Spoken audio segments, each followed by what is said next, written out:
everybody. It's Kristena West, and it's time for another podcast on art and healing. And today we're going to talk about artists, and we're going to talk about artists and seeing, artists as seers. And seers is also a term for a mage, a magic person, eye mage. A mage is also a person or an adept. And if you think about I mage equals image, then we do live in a world of imaginations, of images, of percepts, concepts, perceptions, consciousness, levels of consciousness. And as artists, we take so much for granted. We sort of collapse seeing into a one level mundane. I wake up, I open my eyes, and here it is. Here I am again. And I'm going to introduce you to one of my absolutely favorite articles. And this is by David Appelbaum. It's from Parabola magazine, and you can find it online at parabola.org. And when I first read this years and years and years ago, probably about 2017, 2018, I was so,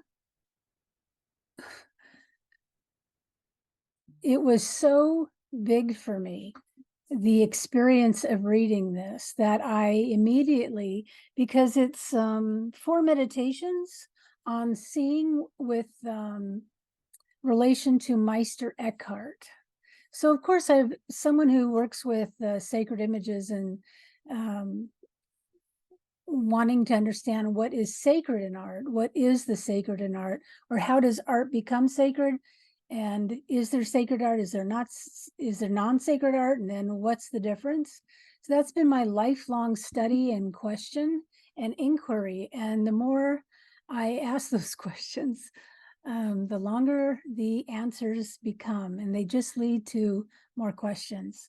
So this is 4 meditations on seeing. And this is also something that I think artists forget, because we're so used to our trajectory or our arc of our narrative, of our path to making art or creating art, that we forget that the very first thing that we must do is educate our seeing, right? And, we can have some resistance to that. We might think that we're, academics. We might think or we might very well be PhDs. We might have a lot of learning behind us. But this article is a real challenge to what we think perception is. And I can go on and on and on. With this, and we're going to come back to it because it's really a challenge. It's a challenge for you today to consider what he's saying. And David Appelbaum was a past professor at SUNY. He was a philosophy teacher, and he was also, I believe, the past editor of Parabola magazine, which is a search for meaning. It's one of my favorite magazines. I've been subscribing to it forever. Okay. And we're going to get started with 4 meditations on seeing by David Appelbaum, and just my thoughts about perception. Because I've worked with shamans for so many years, they're experts at perception, and they're experts at the levels of perception in our bodies, our physical, our etheric, which is our life body, our astral body. And so also are the mystics, and so also are the Western mystery traditions, which if we live in America or UK, or that's our tradition, our European heritage. So Meister Eckhart's going way back. So we're going to start with, I'm going to read this, so I won't be looking at you in the screen, but I have a couple of screens up here. This is with reference to Meister Eckhart, The Mystery of Seeing. The student of seeing has to unlock the mystery first, Eckhart tells us, and it begins here and now with the question, who is seeing? Again, something we take for granted. Who is seeing? The mystery of seeing. This is what Meister Eckhart brings for our edification. There is no skill or method to attain the act of seeing, even though the means may have value in themselves. The student of seeing has to unlock the mystery first, Eckhart tells us, and it begins here and now with the question of who is seeing? And until that question is raised to a new pitch, the intensity needed to undergo the mystery will be wanting.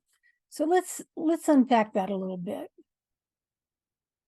One of the things we know in consciousness, in yoga, in mindfulness, in psychology, in pretty much any tradition, that we have to really wake up. We have to wake up our activity, our inner activity. We have to really see the world, feel the world, question the world, to raise ourselves to a new pitch, to a new level, to a new tone is really a challenge, because we tend to we have our temperaments. We have the melancholic, who can be like Eeyore.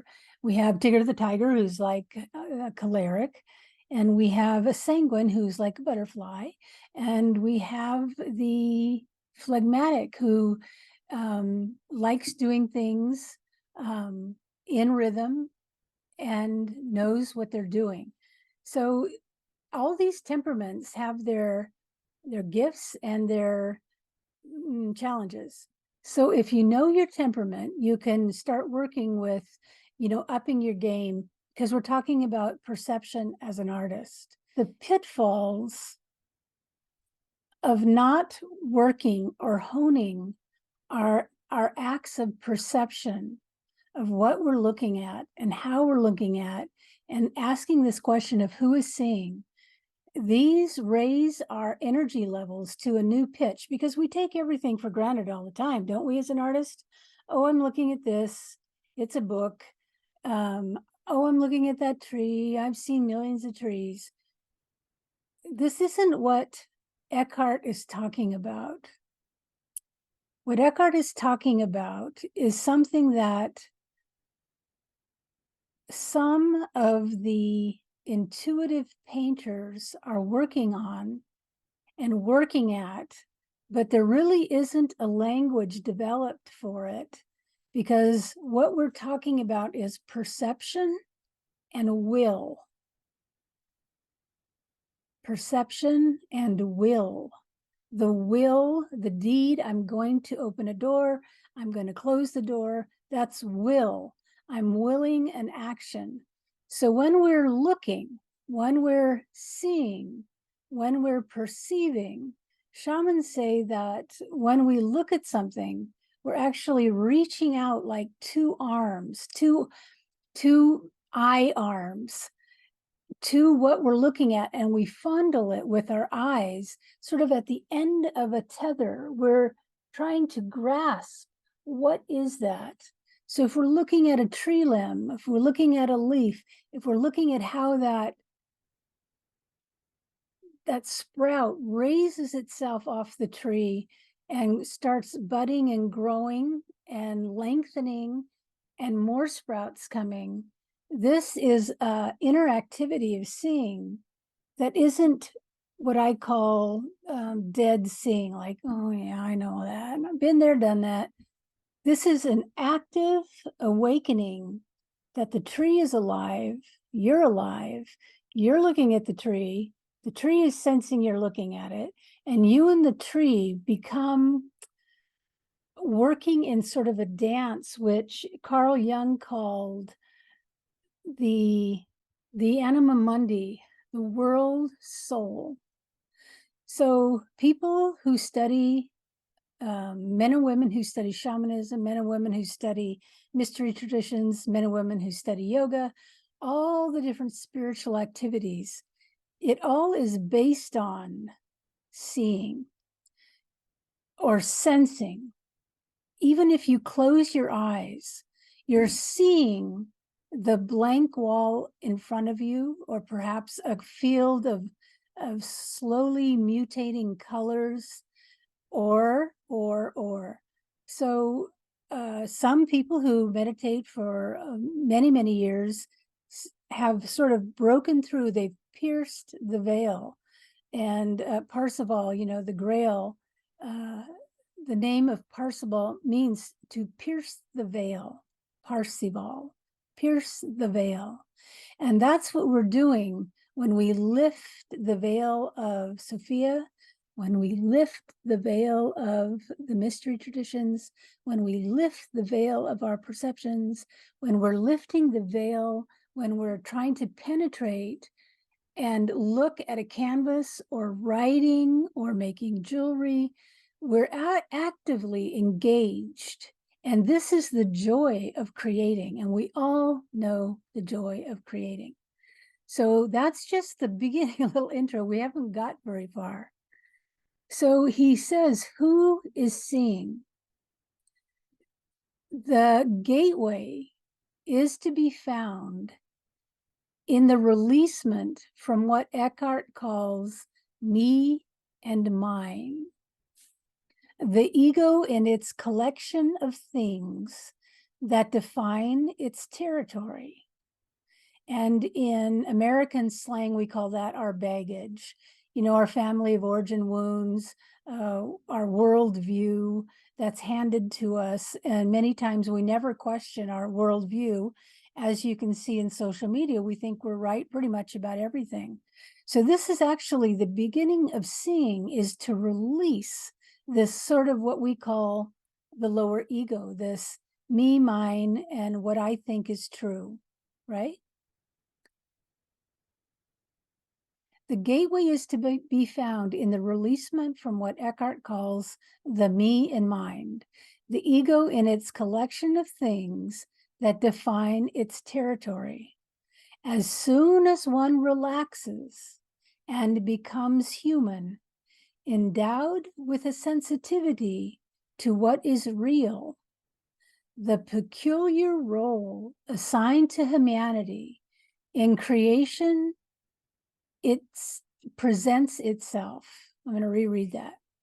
As soon as one relaxes and becomes human, endowed with a sensitivity to what is real, the peculiar role assigned to humanity in creation presents itself. It is here that Eckhart ties the cleansing the eye of vision to a view of the cosmos, the starry heavens above and here below. So that's a new idea, isn't it? How do we cleanse the eye? And there's a double entendre there, because there's the EYEI and the I. I am Kristena West, and I am the only one who can say I to me. And you're the only one that can say I to yourself. So he's giving us another clue here. What does cleansing the eye mean, right? So releasement is a term that I hadn't really run into before. We pretty much talk about letting go, discarding, allowing. It's a term in inner work of when you want to start over, you realize that you have to do somewhat of a dismemberment, because we're consolidated, our worldview, what we like, what we don't like, who's right, who's wrong. It's this consolidated pile of, this is what I know. So he's challenging us to start this releasement, which cleanses the eye, EYE. All right, now we know Meister Eckhart was a Christian, so you can put that Christian, you can put Buddha or Mary or Tara or whoever, or God or Great Spirit.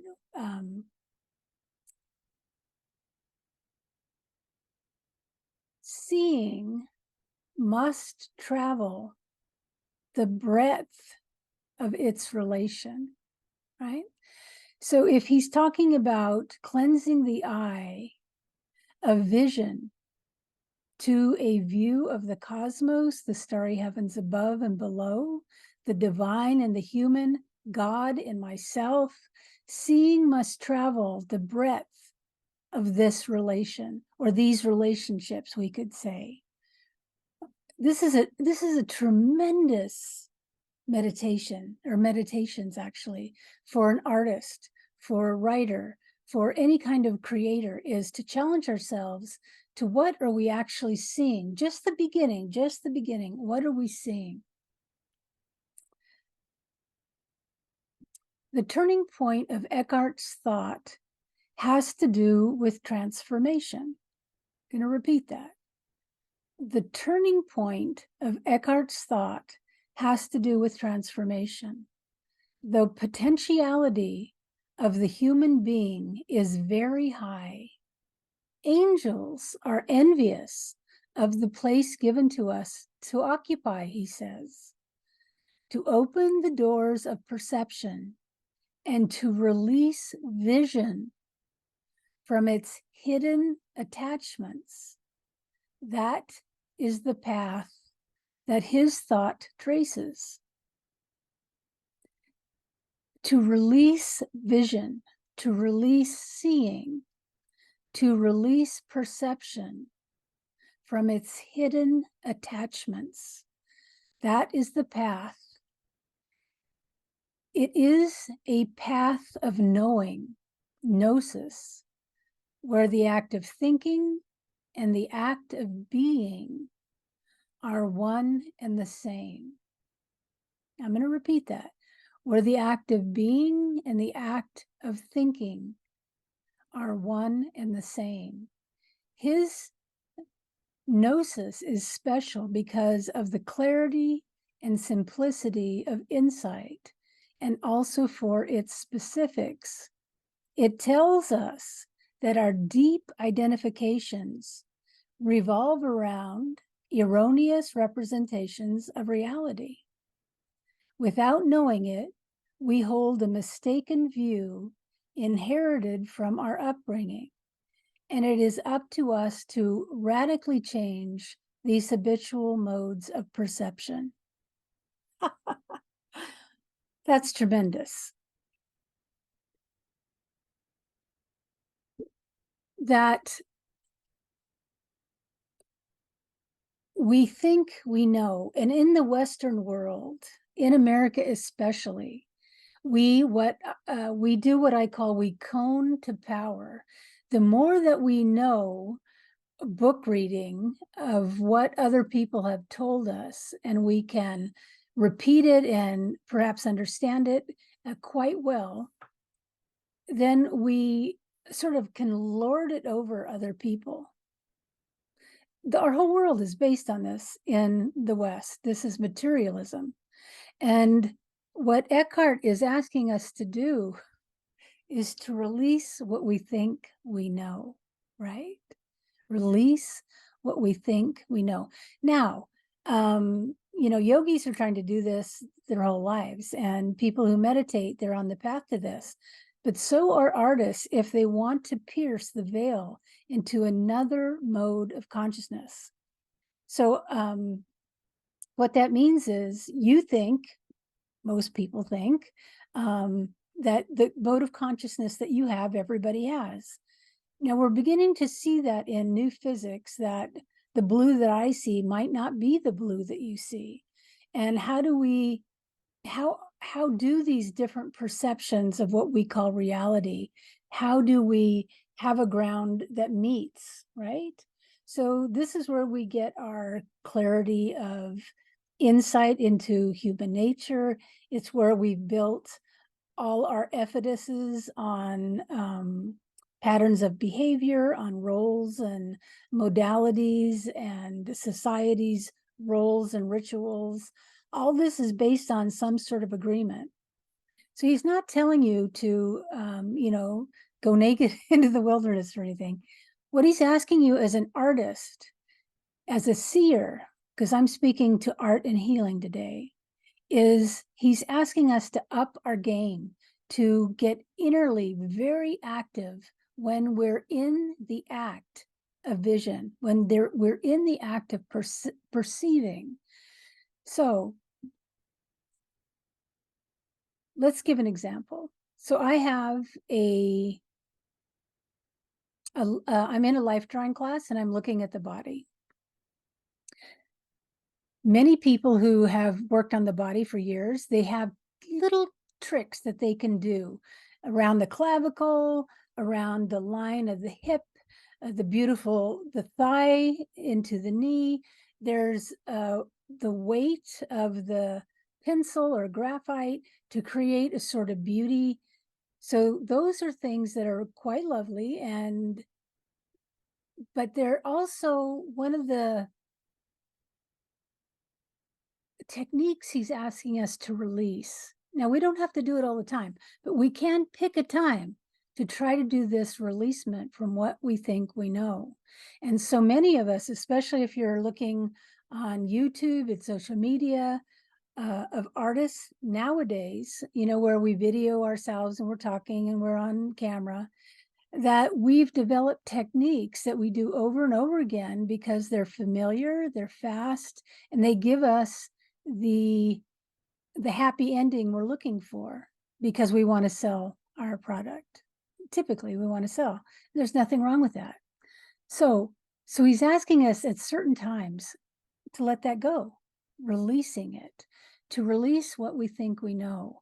So what would it be like to come to your blank canvas, or come to your blank page, or come to your silver and gold and metals and gems and not know, to start from a not knowing beginning, a beginner's mind, as a just holding the focus that you're looking and what is going to become, what is going to be created out of nothing. Now, I've studied this, I think about 6 years now. I had to go study Eckhart because I couldn't understand a word he said. So the Appelbaum gave me an insight into Meister Eckhart's work, the Western mystery traditions, but also Tibetan Buddhism. This is very much in our religions and indigenous ways of seeing and knowing, and practices and creation myths. But if you don't know it's there, you sort of take it as fairy tales, or, I know this or that old stuff. But this is what new physics is onto. This is the beginning of a new will and perception meeting. How do I keep myself open when I create a line or pick a color? And what am I following in my will that we call intuition? But there's something that we're throwing something over the threshold in the liminal states of the artistic world, which in clown work, we know clowns stand at the liminal borders of things, right? So this is the same technique, to not know and to start. So if you look at a lot of artists, they've made a wonderful reputation and is doing very well on doing art that in some way is very beautiful. Even if it's abstract, it's very pleasing. And people want pleasing art. Everybody does. But that's a trap, because it's what you think you know and what you can do, and the tips and techniques that you've learned as an artist, as an illustrator, that give you the response from people. So you're really fishing for an outcome. So what he's asking us is to sometimes let all this go, because our identifications revolve around erroneous representations of reality. That means they're not right. They're not correct, or they're not fully amplified, or they're not, they haven't become in a way that is intelligent in a spiritual,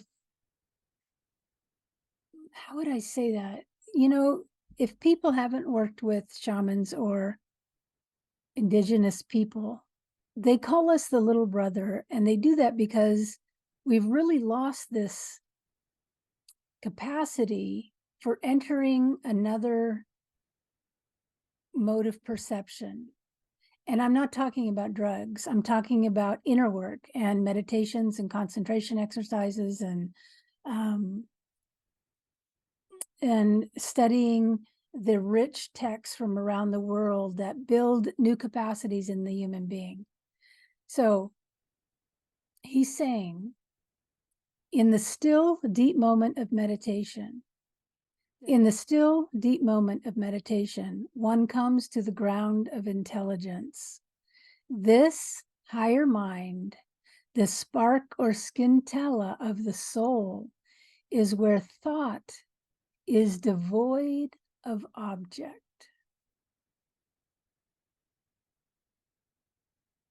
Is where thought is devoid of object.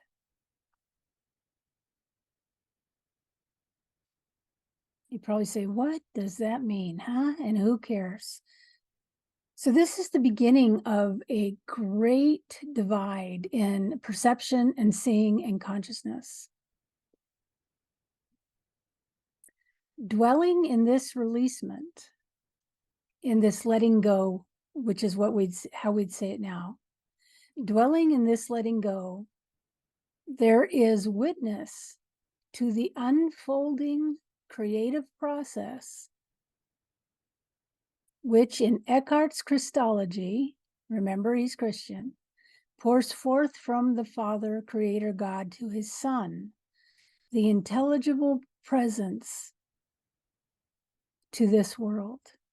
It means, in strict terms, being present to how the world emerges from nothing and is nothing in relation to the Creator, the All.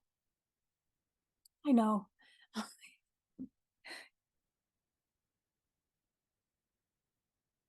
Just bear with me. I'm going to keep reading. Seeing is a path. Seeing is a pathway to liberation, both the greater and the lesser.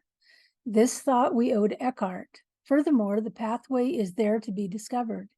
In this moment, thought opens the infinitude of its potential to yield a taste of another way of being. Now, artists know this. We call it, well, personally, I call it tube in the cosmic wave, or you're in the joy, you're in the groove.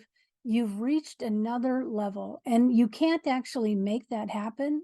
It happens because you're actually letting go and allowing this other form, energy, rhythm to enter.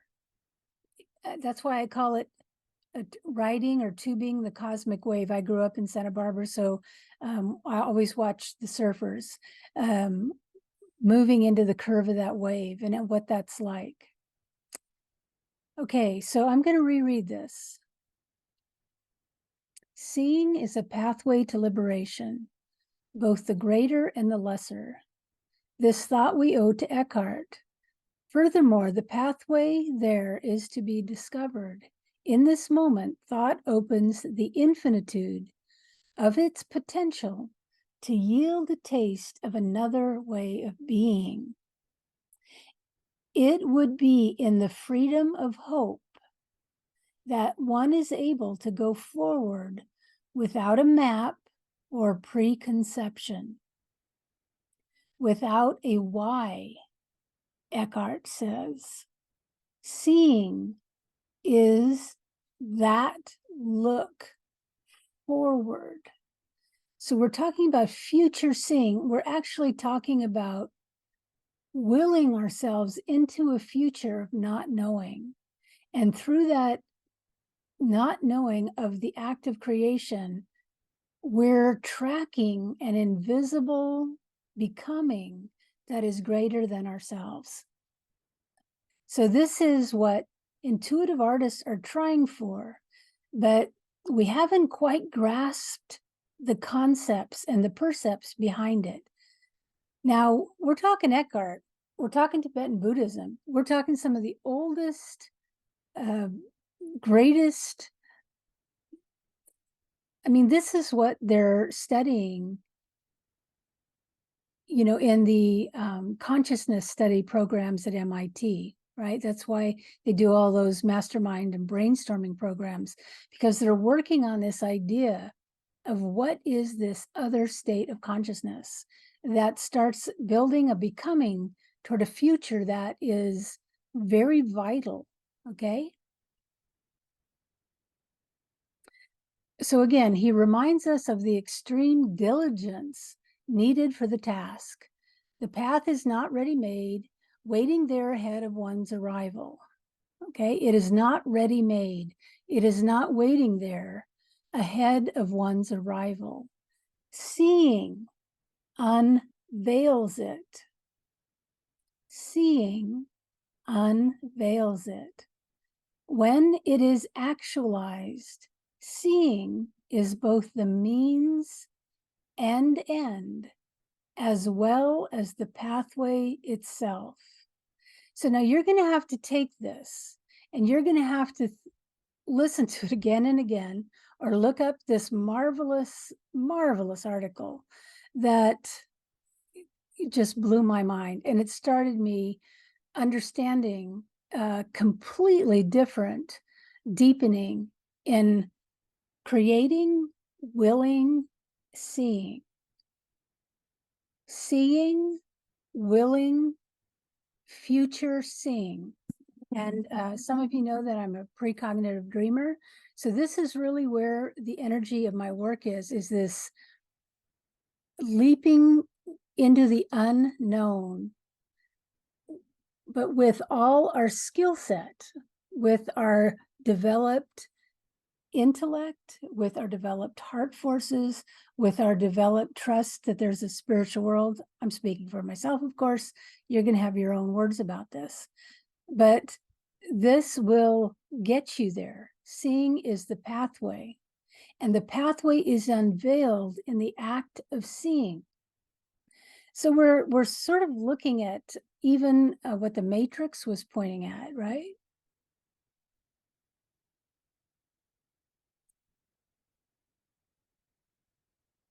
Extreme diligence. The rhetoric seems to suggest a rigid application of attention, like poring over a ledger. Poring over a ledger. Eckhart is careful to state that the work of seeing, both seeing's work and work seeing, is more of an undoing of blockages and freeing the attention. Oh, I love this, because your mind right about now should be doing back bends. Like, what is happening? And if this is real, I've got to start over. That's sort of what is a marvelous place to be. Undoing blockages and freeing attention. This is why inner work is so critical for any creative person, because if we are consolidated in what we think we know, this is this and that is that, and I know it, you've closed the door to creating, because creating comes from this other side, from this not knowing, from this trust in the other, or the animus mundi, or the world soul, that you will be led in the act of giving away or giving up or sacrificing what you think you know to travel a new road in your artistic or creative practice. And I think this is one of the most exciting paths. I've been very, it was a circuitous route for me, here, there, but this has been my my track and focus. So hopefully this will ignite something in you as well.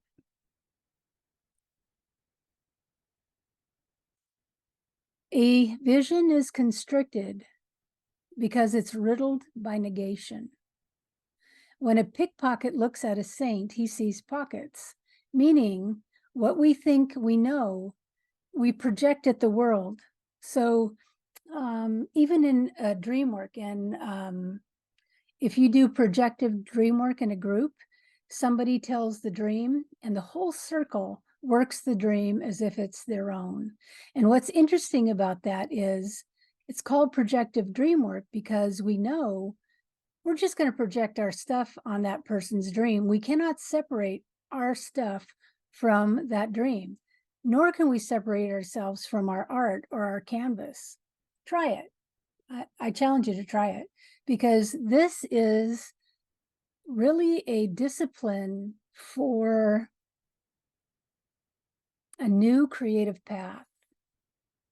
This is a discipline for a new creative path that is unfolding. Okay.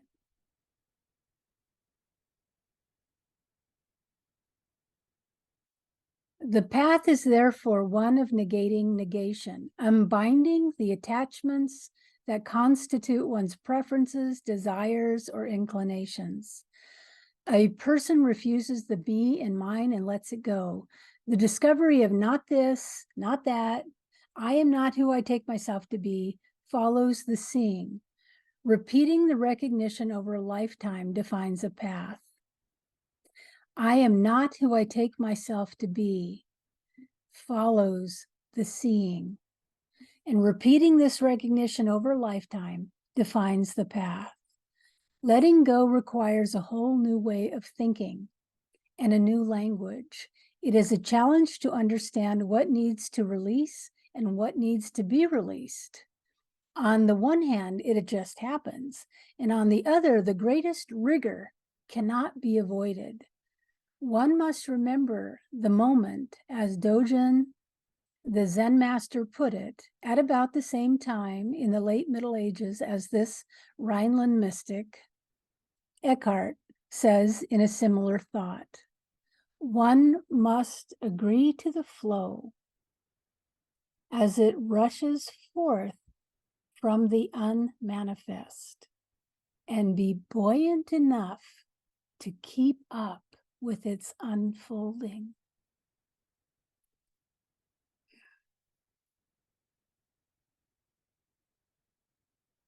One must agree to the flow as it rushes forth from the unmanifest and be buoyant enough to keep up with its unfolding. Nothing can snag or delay the person awakened to the simple matter of rising to this life. The repetition of seeing involves living life as a seer who is purified by the seeing. I've been wanting to do this podcast for, I think, 6 years, 5 or 6 years. The repetition of seeing involves living life as a seer who is purified by the seeing. Why purified? This is an important question. Seeing is purification. Each moment that an active vision takes place, the work gifted to the human beings from above is engaged. This means seeing occurs in deep releasement, in deep letting go. One has to let go of self-image and faces without excuses the question of his or her existence. There, the first light of seeing dawns. Once contamination by the ego has been undone, letting go of our beliefs and behaviors, all the stuff we think we know, starting in the unknowing, opens the door to the animus mundi, to this other state of being that that I say plays with us, that I dialogue with. When I have the capacity to actually ride that in that buoyancy, that unfolding of the unmanifest.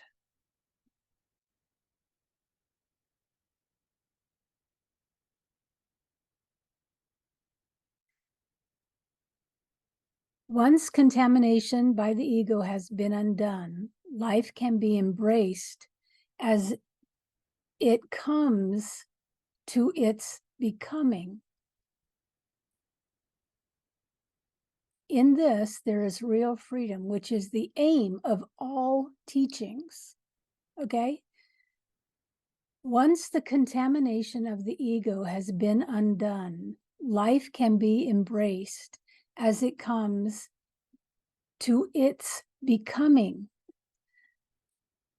There is a work meant for a human being, the species Homo sapiens. It involves relating to the higher part of the mind and trusting the intelligence of letting go.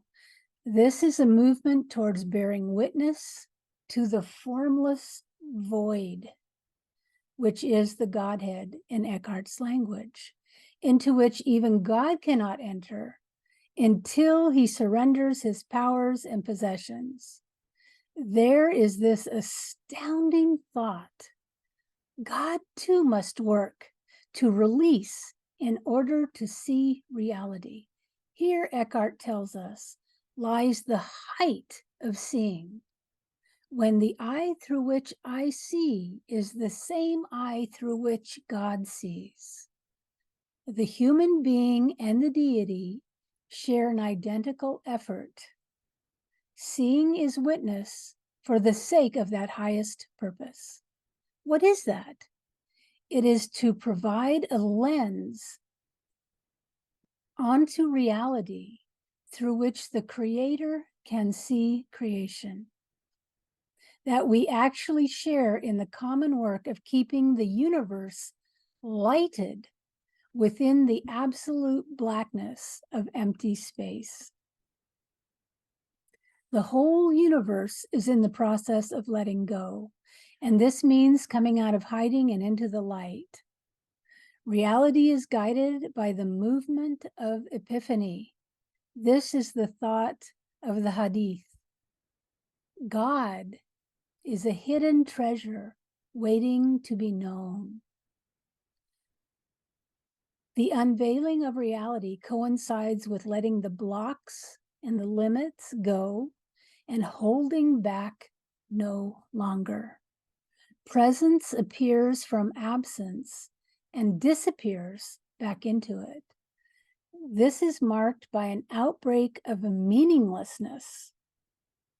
For Eckhart, the call from on high to be empty of all knowledge. For him, emptiness is the coming of an ever-present relaxation. Nothing happens, yet everything does. This is how Meister Eckhart's universe works. It is with this common cosmic process that we join whenever we are gifted with seeing. In the same instant, we are given to see who we are and what we serve. And that's from Parabola, Volume 38, Liberation and Letting Go, Winter 2014. So I know that is probably for many people sitting in an airport.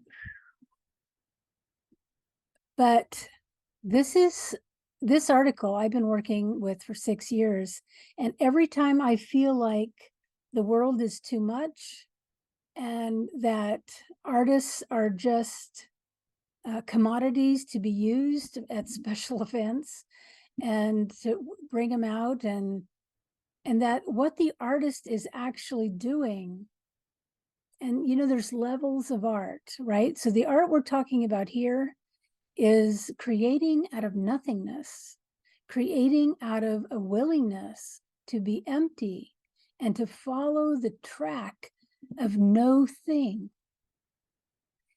and to throw your heart over into the other side, to throw your hat over the fence, to throw your heart into the other world, into, for me, this is just normal because this is my life path. So you want to use words that make this comfortable for you, but everyone knows the joy of creation. The whole point of art, Rudolf Steiner says, is to experience joy. So all the millions of people trying to make art to look like somebody else or to be pretty or to sell, on one level you can see that you might be missing a greater field of exploration and a much more satisfying one, because this is the discovery of you becoming in this world, and you don't know who that is. So it's a practice of the unfolding in your own creative becoming as a human being, as an artist, as a seer. And for me, there's nothing more juicy, nothing more magical, nothing that satisfies me more than this question of, when I approach a blank page, am I going to be all tight and I'm going to know what I know and I'm really good and I can do this and I can do that?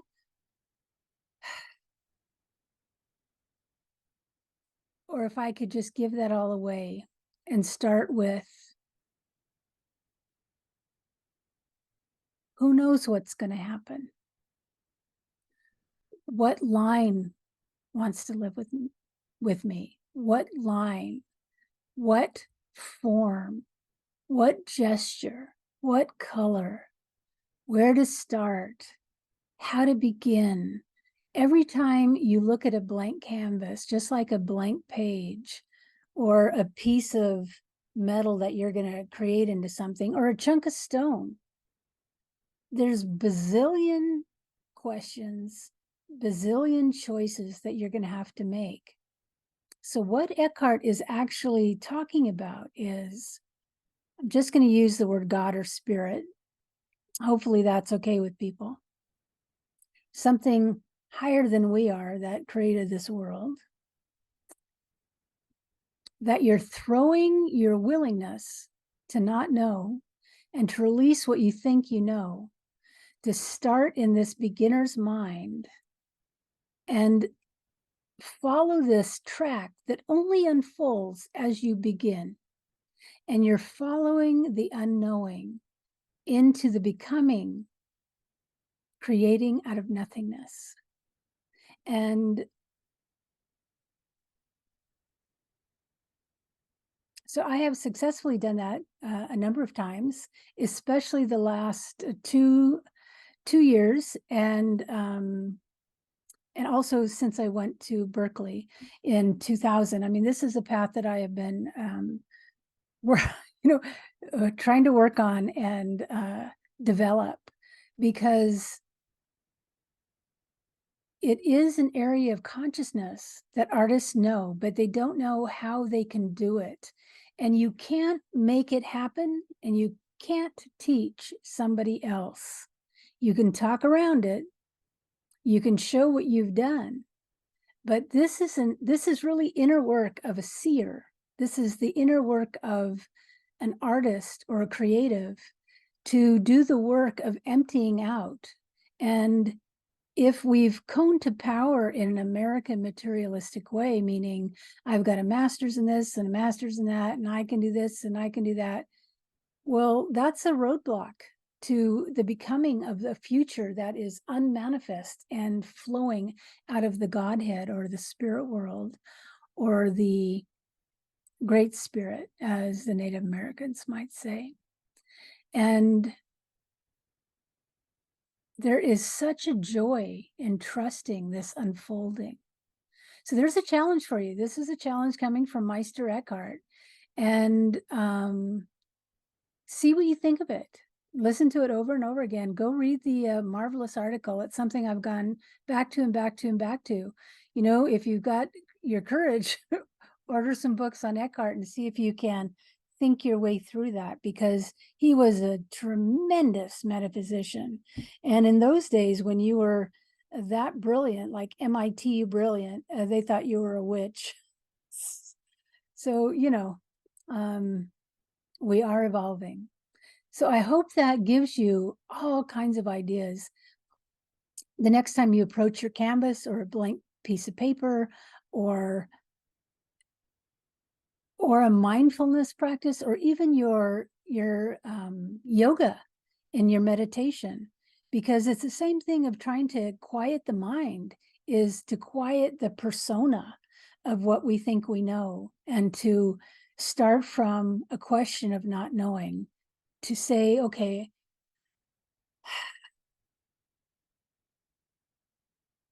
what is flowing from the unmanifest? Can I be buoyant enough and rigorous enough, with enough attention, to ride that unmanifest wave as it comes out and create out of nothingness and trust? It's a marvelous ride. All right, so this is Kristena West. You can check out my YouTube videos, and you can check out my podcasts on KristinaWestArt.com, KRISTENA. It's a German way of spelling, KristinaWest.com, KristinaWestArt.com, sorry. And we're going to continue with this on and off as we go forward, because I can just take a paragraph of one of these and we could do a podcast. But I really wanted to write these 4 meditations on seeing by Eckhart and give you a chance to see if you can penetrate even the act of your will saying, I want to understand this better. That's an act of rigor. That's an act of discipline. That's an act of enthusiasm. That's an act of creativity. So go get them. Let's get creative this week. Bye.